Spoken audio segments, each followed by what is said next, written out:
जय माता जी, जय श्री राम, जय हनुमान। आपण मानक आम चैनल माँ की शक्ति बाबा की भक्ति की स्वागत।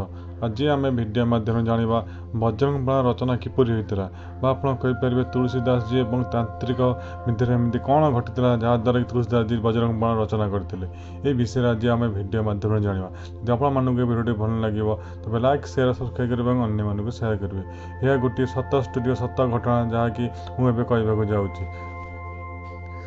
ये कथाटी सेतवेल कथा जितेबाला तुलसीदास जी ने श्री रामचरित मानस रचना करते से रचना कर समय समस्त भक्तगण से रामचरित पढ़ी राम नाम गुणगान करते से समय गोटे तांत्रिक थिला जी भी सी जापारा जे समस्त राम नाम जप कर मो पाखु कहीं आसबेनि मो शक्ति कमिज मोर आउ कि मूल्य रही मत कहीं डरबे तेणु से तांत्रिक तुलसीदास जी बहुत राग है क्रोध कले तेणु से चाहिए मरणात्मक बा तंत्र मंत्र द्वारा तुलसीदास को नष्ट करने शेष करने विनाश करने तेणु से एमती विद्या प्रयोग कर आरंभ कले एमती पूजा पाठ कले तंत्र मंत्र द्वारा जहाँकि तुलसीदास को हरण करें से व्यवस्था कले।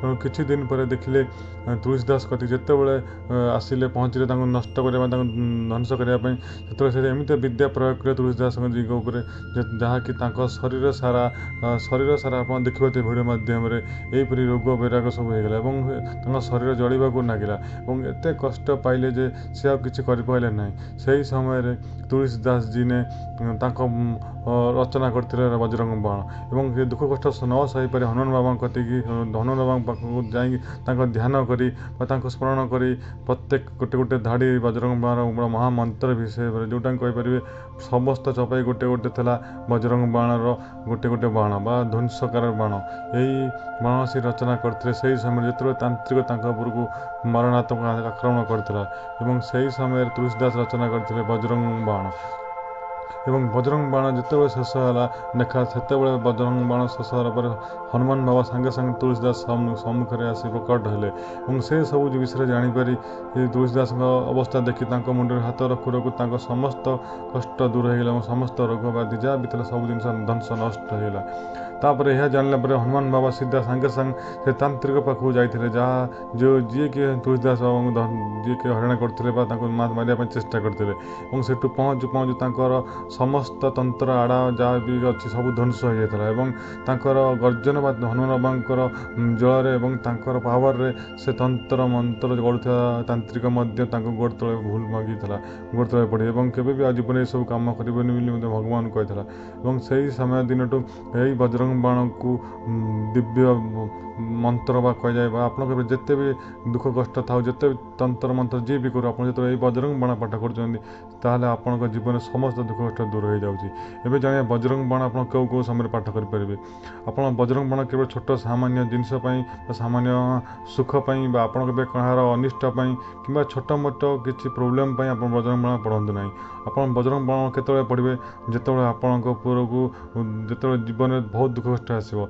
जब आप प्रतिदिन पढ़ुं पढ़ी पारे ना आप लाइफ जो अधिक कष्ट आसो आपण जीवन आउ जपरिक बचाई असमर्थ भाया लगे कि आपको एत अंतर मंत्र करते कि कौन नेगेटिविटी आपको एत परेशान कर जहाँद्वारा कि आप से सब दुख कष्ट सही पार थे से समय आप बजरंग बाण पाठ करें।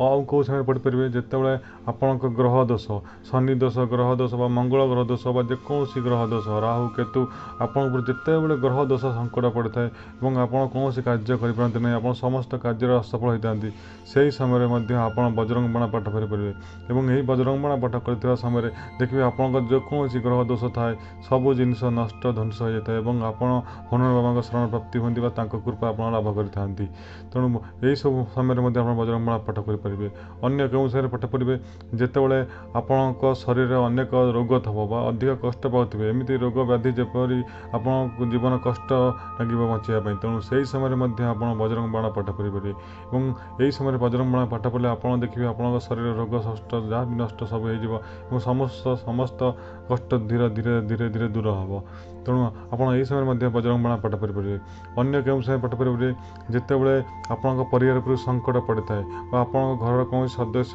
କୌଣସି ରୋଗରେ ପୀଡ଼ିତ ହୋଇଥାନ୍ତି ବା କୌଣସି ଏମିତି ସଂକଟରେ ପଡ଼ିଥାନ୍ତି ଯେଉଁଟାକି କୌଣସି କାର୍ଯ୍ୟ ସେ କରିପାରନ୍ତି ନାହିଁ ବା ଏମିତି ଦୁଃଖ କଷ୍ଟ ପାଇଥାନ୍ତି ଯେ ଆପଣ ତାଙ୍କ ଦୁଃଖ ସହିପାରନ୍ତି ନାହିଁ। ତେଣୁ ଆପଣ ତାଙ୍କର ଭଲ କାମନା କରିବା ତାଙ୍କ ଶୁଭ କାମନା କରି ଆପଣ ତାଙ୍କ ନାମରେ ନେଇ ବଜରଙ୍ଗ ବାଣ ପାଠ ପଢ଼ିପାରିବେ।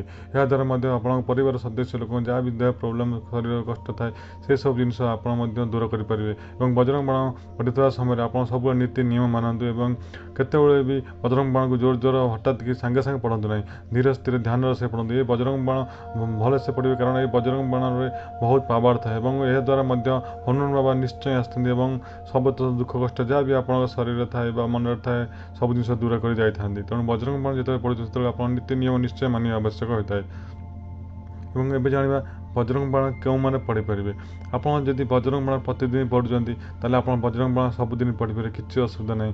ଆପଣ ଥରେ ପଢ଼ିପାରିବେ, 3 ଥର 7 ଥର 11 ଥର ଆପଣଙ୍କ ସମୟ ଅନୁସାରେ ବା ଆପଣଙ୍କ ଇଚ୍ଛା ଅନୁସାରେ କିନ୍ତୁ ବଜରଙ୍ଗ ବାଣ ପଢ଼ିପାରିବେ। ଯଦି ଆଗରୁ ପଢ଼ୁଛନ୍ତି ତାହେଲେ ପଢ଼ିପାରିବେ।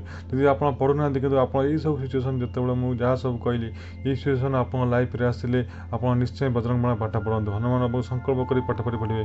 ଆପଣ ସାଧନା ମଧ୍ୟ ବଜରଙ୍ଗ ବାଣ କରିପାରିବେ ଏବଂ ଆପଣ ମଧ୍ୟ ବଜରଙ୍ଗ ବାଣକୁ ପ୍ରତିଦିନ ପଢ଼ିପାରିବେ। ଆପଣ ଇଚ୍ଛା ଅନୁସାରେ ପଢ଼ିପାରିବେ କିନ୍ତୁ ଆପଣ କେବେ ବି କାହାର ଅନିଷ୍ଟ ଚିନ୍ତା କରିପାଇଁ ପଢ଼ନ୍ତୁ ନାହିଁ, ଛୋଟ କାର୍ଯ୍ୟ ପାଇଁ ବଜରଙ୍ଗ ବାଣ ପାଠ ପଢ଼ନ୍ତୁ ନାହିଁ।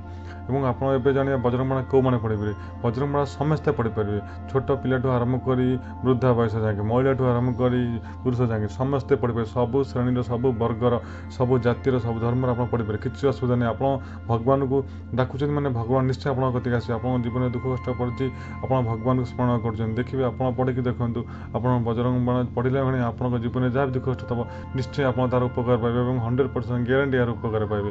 କାରଣ ସେମିତି ହିଁ ତୁଳସୀ ଦାସ ଲେଖିଦେଇ ନାହାନ୍ତି ଯେ ବଜରଙ୍ଗ ବାଣର ବହୁତ ମୂଲ୍ୟ ଅଛି ଏବଂ ବହୁତ ପାୱାର ଅଛି। ଆପଣ ଯଦି ବଜରଙ୍ଗ ବାଣ କୌଣସି ସାଧନା କରିବା ପାଇଁ ଚାହୁଁଛନ୍ତି ତାହେଲେ ଆପଣ ସାଧନା ମଧ୍ୟ କରିପାରିବେ, କିନ୍ତୁ ବଜରଙ୍ଗ ବାଣ ଯେତେବେଳେ ସାଧନା କରିବେ ତାପରେ ନିଶ୍ଚୟ ଆପଣ ନୀତି ନିୟମ ବା ସମସ୍ତ ନିୟମ ଭଲସେ ନିଶ୍ଚୟ ମାନନ୍ତୁ। କାରଣ କୌଣସି ଭୁଲ ଯେପରି ନ ହୁଏ କି ବାବାଙ୍କ କିଛି ଅସମ୍ମାନ ନ ହୁଏ, ତାଙ୍କୁ କିଛି ଏମିତି କିଛି କାର୍ଯ୍ୟ କରିବେନି ଯେପରିକି ତାଙ୍କ ପ୍ରତି ଅସମ୍ମାନ ହୋଇଥାଏ। ତେଣୁ ବଜରଙ୍ଗ ବାଣ ଯେତେବେଳେ ସାଧନା କରେ ସେତେବେଳେ ମନେ ରଖନ୍ତୁ ଆପଣ ସମସ୍ତ ନିୟମ ମାନିବେ। ପିଆଜ ରସୁଣ ଖାଦ୍ୟଠୁ ଆରମ୍ଭ କରି ଆଇଁଷ ଖାଦ୍ୟ, ମଦ ମାଛ ମାଂସ, ବ୍ରହ୍ମଚର୍ଯ୍ୟ ପାଳନ, ଆପଣ ଯାହା ବି ଭଗବାନଙ୍କ ନିୟମ ସବୁ ହନୁମାନଙ୍କ ସେସବୁ ଜିନିଷ ନିଶ୍ଚୟ ମାନିବେ ଏବଂ ତାପରେ ହିଁ ଆପଣ ବଜରଙ୍ଗ ବାଣ ସାଧନା କରିପାରିବେ। ଆପଣ ବଜରଙ୍ଗ ବାଣ ପଢ଼ନ୍ତୁ, କିଛି ଅସୁବିଧା ନାହିଁ, କିନ୍ତୁ ବଜରଙ୍ଗ ବାଣ କେତେବେଳେ ପଢ଼ିବେ ମୁଁ ଏଇସବୁ ସିଚୁଏସନ୍ ମାନଙ୍କରେ କହିଲି ସେଇ ସିଚୁଏସନ୍ ମାନଙ୍କରେ ପଢ଼ିପାରିବେ। ଯଦି ଆପଣ ଆଗରୁ ପଢ଼ୁଛନ୍ତି ତାହେଲେ ପଢ଼ିପାରିବେ, ଯଦି ପଢ଼ିନାହାନ୍ତି ତାହେଲେ ଆପଣଙ୍କ ଲାଇଫ୍ରେ ଯେତେବେଳେ ଦୁଃଖ କଷ୍ଟ ଆସିବ ତାହେଲେ ନିଶ୍ଚୟ ବଜରଙ୍ଗ ବାଣ ପଢ଼ନ୍ତୁ, ଦେଖିବେ ନିଶ୍ଚୟ ଆରାମ ମିଳିବ ଏବଂ 100% ଗ୍ୟାରେଣ୍ଟି ଆରାମ ମିଳିବ। ଏବଂ ବଜରଙ୍ଗ ବାଣ ପଢ଼ିବା ଦ୍ୱାରା ଆପଣ ଦେଖିବେ ହନୁମାନ ବାବାଙ୍କ ଦର୍ଶନ ନିଶ୍ଚୟ କରିପାରିବେ ଏବଂ ବିରାଟ ରୂପେ ଦର୍ଶନ କରିପାରିବେ ଏବଂ ଭୟଙ୍କର ରୂପ ମଧ୍ୟ ଆପଣ ଦର୍ଶନ କରିପାରିବେ। ଆପଣଙ୍କ ଶରୀରରେ କୌଣସି ନେଗେଟିଭ୍ ଏନର୍ଜି ସେସବୁ ଜିନିଷ ମଧ୍ୟ ଦୂର ହେବ ଏବଂ ଆପଣଙ୍କ ଜୀବନରେ ସବୁ ଯାହା ବି ଦୁଃଖ କଷ୍ଟ ଅଛି ସବୁ ଜିନିଷ ଦୂର ହେବ। କାରଣ ଯେଉଁମାନେ ବି ବଜରଙ୍ଗ ବାଣ ପାଠ ପଢ଼ୁଛନ୍ତି ସେଇ ଜିନିଷ ନିଶ୍ଚୟ ସେ ଭଗବାନ ତାଙ୍କ ଉପକାର କରିଛନ୍ତି, କିନ୍ତୁ ନୀତି ନିୟମ ଯେଉଁଟା କହିଲି ସେ ଜିନିଷ ନିଶ୍ଚୟ ମାନିବା ଦରକାର। ତେଣୁ ଆପଣ ବଜରଙ୍ଗ ବାଣ ପାଠ ପଢ଼ନ୍ତୁ, ଦେଖିବେ ଆପଣଙ୍କ ଲାଇଫ୍ରେ ଏଇସବୁ ଜିନିଷ ଯାହା ବି ଅଛି ପ୍ରୋବ୍ଲେମ୍ ସବୁ ଦୂର ହୋଇପାରିବ। ତେଣୁ ଆପଣମାନଙ୍କୁ ଯଦି ଭିଡ଼ିଓଟି ଭଲ ଲାଗିଲା ତେବେ ଲାଇକ୍ ସେୟାର ସବସ୍କ୍ରାଇବ୍ କରିବେ ଏବଂ ଅନ୍ୟମାନଙ୍କୁ ସେୟାର କରିବେ। ତେବେ ଆଜି ପାଇଁ ରହୁଛି, ଆପଣଙ୍କ ଦିନରେ ଭଲରେ କଟୁ। ଜୟ ଶ୍ରୀରାମ।